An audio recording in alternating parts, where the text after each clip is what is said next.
دفاعی وزیر برائے سوشل ویلفیئر اور بیت المال سید یاور عباس بخاری سے ملنے لاہور میں ان کی رہائش گاہ پہنچے۔ استقبال کرنے خود باہر آئے۔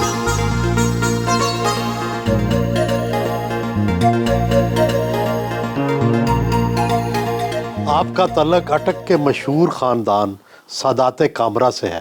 2018 میں پہلی بار صوبائی اسمبلی کا الیکشن لڑا اور جیت گئے۔ کیا اس کی وجہ خاندانی سیاست تھی یا اس کی وجہ پی ٹی آئی کی مقبولیت تھی؟ اس کی بہت ساری وجوہات تھیں۔ جب مشرف صاحب کا دور تھا اور بالکل ٹوٹلی ہم مخالف تھے اس وقت، تو اس وقت بھی ہم یہ واحدی سیٹ میرے چچا جیتے تھے۔ ان کی بہت ایک اچھی معتبر سیاست تھی، اور 2018 میں کیونکہ وہ کہتے ہیں میری عمر کافی ہو گئی ہے تو بہتر ہے کہ آپ آؤ، کیونکہ میں نے 2013 کا الیکشن لڑنا تھا، اتنا وقت میں نے حلقے کو دیا ہوا نہیں تھا۔ 2018 میں جب ہوا تو اس کا پی ٹی آئی کی پاپولیرٹی بھی بہت اچھی تھی، ہمارا اپنا ایک ذاتی ووٹ بینک بھی اچھا ہے اس علاقے میں، اور پھر جو دھڑے ہم لوگوں نے ساتھ ملائے پی ٹی آئی کے اندر، یہ ساری چیزیں مل کے اتنی اچھی خوبصورت جو فتح تھی وہ اس کا نتیجہ یہ ہے۔ آپ نے برطانیہ میں تعلیم حاصل کی، وہاں رہتے بھی رہے، پھر کیا ہوا کہ سب کچھ چھوڑ چھاڑ کر پاکستان آ کر سیٹل ہو گئے اور واپس برطانیہ جانے کا نام تک نہیں لیا؟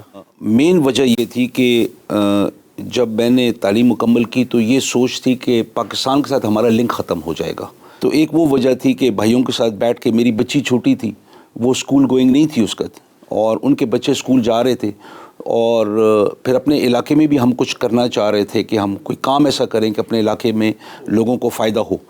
تو تب ہم نے ایک بیٹھ کے فیصلہ کیا کہ پھر میں سب سے بہتر پوزیشن میں تھا واپس آنے کے، اور یہ تقریباً 1990 میں نے کیا تھا۔ پاکستان واپس آئے تو یونین کونسل کا الیکشن لڑا، کامیاب بھی رہے، لیکن پھر 20 سال تک بالکل خاموش رہے، اور پھر 2018 میں دوبارہ الیکشن لڑا۔ اتنے سال خاموشی کیوں رہی؟ خاموشی نہیں رہی، میں جو پہلا الیکشن لڑا تھا وہ شہر سے لڑا تھا، اور میں کاؤنسلر الیکٹ ہوا تھا۔ اس کے بعد میں 2005-06 میں تحصیل ناظم کا الیکشن لڑا تھا حکومت وقت کے مخالف، اور ہماری بدقسمتی یہ رہی کہ جو کئی ایسے دھڑے بھی تھے کہ جو حکومت مخالف تھے، لیکن اس سے ہمیں فرق اس لیے نہیں پڑا کہ ہم نے کوئی کاؤنسلر کھڑا ہی نہیں کیا تھا کسی بھی یونین کاؤنسل میں۔ میرا جو مقصد الیکشن لڑنے کا تھا وہ یہ تھا کہ جب ہم ایک علاقے میں ایم پی اے بھی ہیں، تو اگر ہم کسی کے ساتھ مل کے الیکشن لڑ رہے ہیں اور اس کو اجازت دے رہے ہیں کہ آپ کریں، اور پھر وہ ہم سے مشورہ بھی نہ لے، یہ تو زیادتی ہے، تو اس کی اجازت نہیں دی جا سکتی۔ تو پھر میں نے وہ الیکشن لڑا تحصیل ناظمی کا، جہاں پہ ہمارے پاس کل 7 کاؤنسلر سے میں نے 56 ووٹس لیے، جبکہ مجھے 70 چاہیے تھے، اور اگر آخر میں وہ نون کا ایک دھڑا اس وقت حکومت وقت کے ساتھ نہ ملتا تو وہ الیکشن میں جیتا ہوا تھا۔ آپ کے چچا سید اعجاز بخاری رکن صوبائی اسمبلی اور آپ کے دوسرے چچا سید واجد بخاری فیڈرل منسٹر رہ چکے ہیں۔ آپ کے خاندان کی ہمدردیاں تو پیپلز پارٹی کے ساتھ تھیں، آپ لوگ پی ٹی آئی میں کیسے آ گئے؟ ہمارا اختلاف اس بات پہ آیا کہ 1993 کے الیکشن میں میرے چچا کو ٹکٹ دیا گیا، اور پھر مرحوم نوابزادہ نصر اللہ کی وجہ سے وہ ٹکٹ واپس لے لیا گیا۔ ان کے دوست تھے ملک حاکمین خان، ہمارے پیپلز پارٹی کے ایم پی اے بھی رہے، 1988 تک ہم سپورٹ کرتے رہے، لیکن کیونکہ ان کی پاپولیرٹی کا گراف گر رہا تھا تو ہم نے کہا کہ جو جیت سکتا ہے اس کو آگے لایا جائے۔ پارٹی نے ہمیں سپورٹ کیا، لیکن لیڈرشپ نوابزادہ نصر اللہ کے کہنے پہ 1993 میں ایک دفعہ کیا، پھر 2002 کے الیکشن میں دوبارہ یہی کیا، اور وہ اتنا عین وقت پہ سب کچھ ہوا کہ ہمارے لیے سنبھالنا بڑا مشکل ہو رہا تھا، اور ہمارے پاس ایک بہت اچھا چانس تھا، کینڈیڈیٹ بہت اچھا تھا کہ جو اس وقت کی حکومت کے خلاف کھڑا ہو کے جیتنے کا چانس رکھتا ہے، اور پھر وہ الیکشن نے ثابت بھی کیا کہ ہم ساری سیٹیں اپوزیشن ہاری سوائے ہماری سیٹ کے۔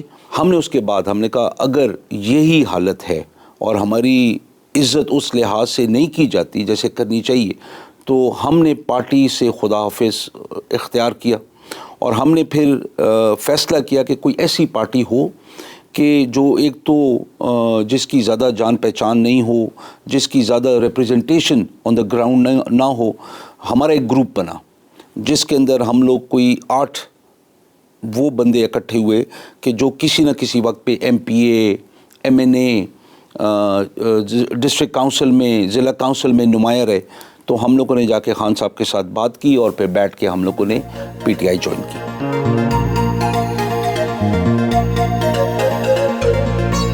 اپنے دوست اور سماجی شخصیت شاہد قادر کو ناشتے پر مدعو کر رکھا تھا.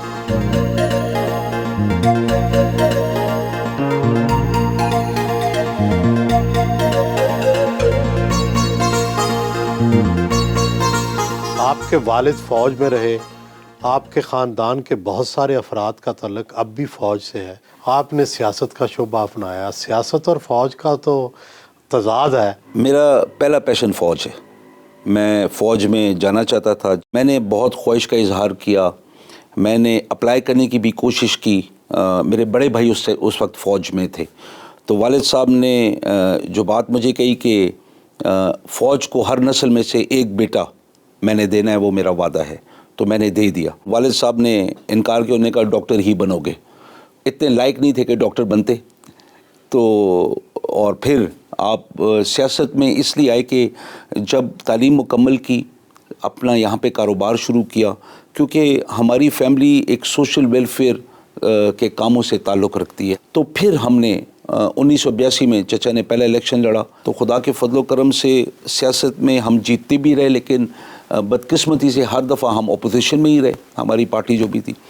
اور پھر جب اس دفعہ میں جیت کے آیا تو پہلی دفعہ ہمیں اللہ پاک نے وہ حکومت نصیب کی. آپ نے زیادہ تر تعلیم بورڈنگ ہاؤسز میں رہ کر حاصل کی.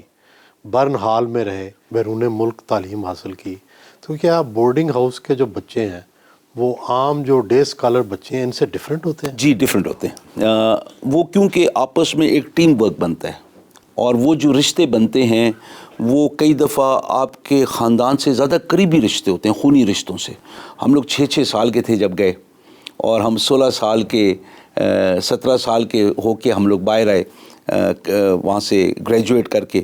اور میں سمجھتا ہوں جو بورڈنگ ہاؤس میں بچے رہتے ہیں ان کو ایک محرومی ضرور رہتی ہے کہ والدین سے آپ کی دوری ہوتی ہے، لیکن وہ آپ کے کریکٹر کو بہت اچھا اور سخت بنا دیتی ہے کہ جہاں پہ آپ پھر دنیا کا اتار چڑھاؤ کو آپ فیس کر سکتے ہیں. کیا صاحب یہ پتھر کون سے آپ نے پہنے ہوئے ہیں؟ یہ حقیق ہے، یمنی ہے، اور یہ یاقوت ہے. یہ عراق سے آیا تھا، یہ تحفہ آیا تھا. امام حسین علیہ السلام کے روزے پہ کوئی زیارات کرنے گئے تھے تو وہ لے کے آئے. یہ مجھے سعودی عربیہ سے ایک میرے دوست گئے تھے عمرے پہ. ان کا اثر ہوتا ہے زندگی پر؟ پتھروں کا اثر ہوتا ہے. پتھروں کا وزن، اس کا سائز آپ کی جسامت کے مطابق ہونا چاہیے. آپ کا عقیدہ بھی ہونا چاہیے. پھر اگر اس کے اوپر کوئی آیات کندہ ہیں تو آپ کو پھر باوضو رہنا چاہیے، کیونکہ آپ دیکھیں کہ یہ نیچے سے آپ کا جسم کو ٹچ کرتا ہے، جلد کو. یہ جو کالا بینڈ پہن رکھا ہے یہ کس حوالے سے ہے؟ اچھا یہ ایسے ہوا تھا کہ ایک کورین کمپنی یہاں پہ آئی تھی اور وہ ماسک چاہ رہی تھی کہ ہم لوگ امپورٹ کریں. میں نے کہا نہیں، ہم لوگ امپورٹ نہیں کریں گے، آپ یہاں پہ آ کے فیکٹری لگائیں، ہم آپ کو ہر سہولت دیں گے. تو یہ جو تھا یہ ان نے تحفہ دیا. ان نے یہ بولا کہ یہ اینٹی ریڈیشن ہے، اور سب سے جو بڑی بات ہے، اور اینٹی بیکٹیریل ہے. اس کا جو مٹیریل بنا ہوا ہے خاص مٹیریل ہے. تو ان نے مجھے جب پہنایا تو وہ ایک عادت ایسی ہو گئی کہ بس ابھی میں یہی پہنتا ہوں.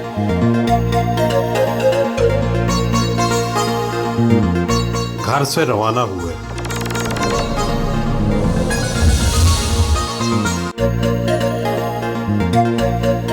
زندگی کا خوش کن لمحہ کون سا تھا اور پریشان ترین لمحہ کون سا؟ جب بھی ہاسٹل میں ہوتے تھے، والدین یا بڑے بھائی آتے تھے، وہ میرے لیے زندگی کا سب سے خوشگوار ترین موقع ہوتا تھا، کیونکہ مس کرتے تھے اور اس کو ہم اس طریقے سے دیکھتے ہیں. لیکن اس وقت میرے لیے سب سے خوشگوار لمحہ وہ ہے کہ جو میں ترقیاتی کام اٹک لے کے گیا ہوں. یہ تقریباً 10 ارب روپے کے قریب کے کام ہیں میرے اپنے حلقے کے صرف، اور انشاءاللہ تعالی اس سے ہم بہت بہتر اور بھی کریں گے آنے والے وقت کے ساتھ. جو سب سے زیادہ مایوس کن لمحے تھے اور میری خوش قسمتی کہہ لیں، میرے لیے کوئی چیز وہ رقم ہو گئی ذہن میں کہ میری دادی، میری والدہ، میری بہن، میرے والد چاروں کا میرے ہاتھ میں روح قبض ہوا. اور وہ لمحے تھے کہ بندہ کر بھی کچھ نہیں سکتا تھا، اور آپ وہاں پہ کھڑے ہوئے ہیں، آپ کے ہاتھ میں وہ ہیں. تو وہ فیصلہ کرنا بڑا مشکل ہوتا ہے کہ ابھی کیا کیا جائے، اور وہاں پہ انسان کو اپنی حقیقی طاقت کا پتہ لگتا ہے کہ میں کچھ بھی نہیں ہوں۔ سیاست میں جھوٹ بھی بولنا پڑتا ہے، مصلحت بھی اختیار کرنی پڑتی ہے، آپ کتنا ان چیزوں کا استعمال کرتے ہیں؟ میری کوشش یہ ہوتی ہے کہ میں لوگوں کو امید بھی دلائی رکھوں اور وہ کام بھی ساتھ کرتا رہوں، لیکن نقصان تب ہوتا ہے کہ میں مثال کے طور پہ ایک دوست کے بلبوتے پہ کہ میرا جاننے والا ہے، میرا دوست ہے، وہاں پہ بیٹھا ہوا ہے، آپ میرے پاس کسی کام کے لیے آئیں اور میں اسی کو دماغ میں رکھ کے میں بولوں ہاں یہ کام ہو جائے گا انشاءاللہ، اور وہ کام جب نہیں ہوتا تو وہاں پہ لوگ کہتے ہیں آپ نے کہا کیوں، آپ نے جھوٹ بولا، حالانکہ میں نے اس کے بلبوتے پہ بات کہی ہوتی ہے۔ لیکن میں نے ایک چیز سیکھی ہے کہ لوگوں کو دو چیزیں آپ سکھائیں یہاں پہ، ایک جب لوگ کسی کام کے لیے آتے ہیں ان کو ساتھ لے کے چلیں، ان کو ساتھ ساتھ بتائیں کہ کام کہاں تک پہنچا، کیا ہوا، دوسرا ان کو اللہ کے اوپر توکل سکھائیں۔ تمہارے نصیب میں لکھا ہوا ہے تو جو مرضی مخالفت کرتا رہے وہ ہو جائے گا، اگر نصیب میں نہیں لکھا ہے میں جو کچھ مرضی کرتا رہوں وہ نہیں ہوگا۔ سیاست پر تو بڑا خرچ آتا ہے، آپ کے ذرائع آمدن کیا ہے؟ میرے اخراجات اس لیے کم ہے کہ میں بہت اپنے ہاتھ کو محدود رکھتا ہوں اور میں زیادہ خرچ نہ اپنے اوپر کرتا ہوں، نہ دسترخوان چل رہا ہوتا ہے، چائے چل رہی ہے، قہوہ چل رہا ہے، کھانے کے وقت پہ اگر کوئی مہمان آ گئے ایسے جو باہر سے آئے آپ ان کو کھانا بھی کھلاتے ہیں۔ میرے اپنے پراپرٹیز ہیں جو جن سے مجھے کرایہ آتا ہے، انویسٹمنٹ آتی ہے، میرے چچا کنٹریبیوٹ کرتے ہیں، میرے چھوٹے چچا کنٹریبیوٹ کرتے ہیں، میرے بھائی کنٹریبیوٹ کرتے ہیں، تو ہم لوگ مل کے چلاتے ہیں یہ چیز۔ ماہانہ خرچ کتنا آ جاتا ہے؟ کم سے کم بھی دیکھیں تو تقریباً کوئی 4.5-5 لاکھ روپیہ، یہ صرف آپ کے ڈیرے کا خرچ ہے، آپ کے اس کے علاوہ خرچہ الگ ہے۔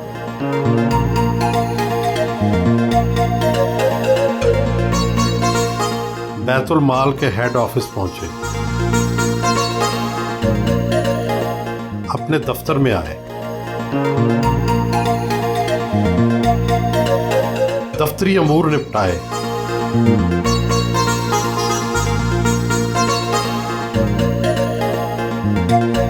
پہلے چیئرمین پبلک اکاؤنٹس کمیٹی اور پھر بعد میں کافی دیر کے بعد آپ کو صوبائی وزیر بنایا گیا۔ اتنی دیر کیوں لگی وزیر بننے میں، اور پہلے چیئرمین پبلک اکاؤنٹس کمیٹی کا عہدہ کیوں قبول کیا؟ چیئرمین پبلک اکاؤنٹس کمیٹی کی بات کرتے ہیں، وہ عہدہ مجھے دیا گیا جب کوئی وزارت نہیں ملی اور مختلف ایم پی ایس کو مختلف جگہوں پہ ایڈجسٹ کیا جا رہا تھا، تو اس وقت مجھے راجہ بشارت صاحب میرے چچا کے کولیگ بھی ہیں، تو انہوں نے کال کی کہ ہم چاہ رہے ہیں کہ آپ کو پبلک اکاؤنٹس کمیٹی کا چیئرمین بنائیں۔ تو وہ میں نے جب عہدہ ایکسیپٹ کیا تو ہم لوگوں نے پہلے 14 مہینے میں 1947 سے لے کر 2018 کی دسمبر تک جو ہم لوگوں کی ریکوریز تھیں وہ تقریباً 15 ارب روپے تھیں، اور ہمارے سے پہلے ایک دن میں 16 سے 18 آڈٹ پیراز سنے جاتے تھے، ہمارے وقت میں آ کے 80 آڈٹ پیراز بھی سنے جاتے ہیں، 115 آڈٹ پیراز بھی سنے گئے ہیں، تو ہم لوگ پورا دن لگاتے تھے۔ جب شروع میں وزارت نہیں ملی تو تھوڑے ناراض ہوئے تھے؟ قدرتی بات ہے جی، یہ تو اگر میں بولوں کہ نہیں ہوئے تھے تو بڑی وہ جھوٹ ہے، بالکل ایک افسوس ہوتا ہے کہ یار میں اہل بھی ہوں، ہم اتنا کام بھی ہم نے کیا ہے اور پھر بھی وزارت نہ ملے، لیکن آپ اس کو پھر اس بات کے اوپر ختم کر دیتے ہیں کہ یہ خدا کی مرضی نہیں تھی اس میں۔ آپ کو بیت المال اور سوشل ویلفیئر کی وزارت سنبھالے تقریباً سال ہو گیا ہے، یہ بتائیں کہ اس سال میں کیا کیا کارکردگی دکھائی، کس شعبوں میں کام کیا؟ میں نے اپنے سٹاف کو اونرشپ دی ہے، اس سے موٹیویشن ملی ہے، میں نے ایک کو ریکگنیشن دی ہے، ہم نے یہ تبدیلی لے کے آئے ہیں۔ ایک دوسری تبدیلی جو ہم لے کے آئے ہیں کہ وہ ہمارے قانون سازی ہے، جیسے کہ ہم لوگوں نے معذور لوگوں کے اوپر جو قانون ہم نیا بنا کے لائے ہیں، اس کے اندر ہائی کورٹ کا پورا تعاون ہمارے ساتھ تھا، اور ہم نے مل کے ان کی ایک کمیشن 4 وکلاء پہ مشتمل وہ انہیں کمیشن بھیجی، میں نے خود ہیئرنگ کی اس کی، لیکن جج صاحب نے پھر بھی کسی نے بتا دیا، انہیں پکڑ کے آگے بلایا، نام پوچھا، پھر انہیں بولا کہ آپ کے بارے میں بہت کچھ سنا ہوا ہے اور بہت اچھی باتیں سنی ہوئی ہیں، انہیں پھر باقاعدہ یہ ججمنٹ میں انہیں لکھا ہے، تو یہ آپ نے آج تک سنا نہیں ہوگا کسی سیاسی کی تعریف کی گئی ہو۔ پھر ہم نے ویمن پروٹیکشن اتھارٹی کا دائرہ کار ملتان سے بڑھا کر پورے پنجاب میں پھیلا دیا۔ پھر ہم نے این جی اوز کے اوپر ایک قانون سازی کر رہے ہیں، ہم چائلڈ ویلفیئر کے اوپر ایک قانون سازی کر رہے ہیں، ہم ٹرانسجینڈرز کے قانون کے اندر امینڈمنٹس کر رہے ہیں، ہم این جی اوز کو جو 3 سال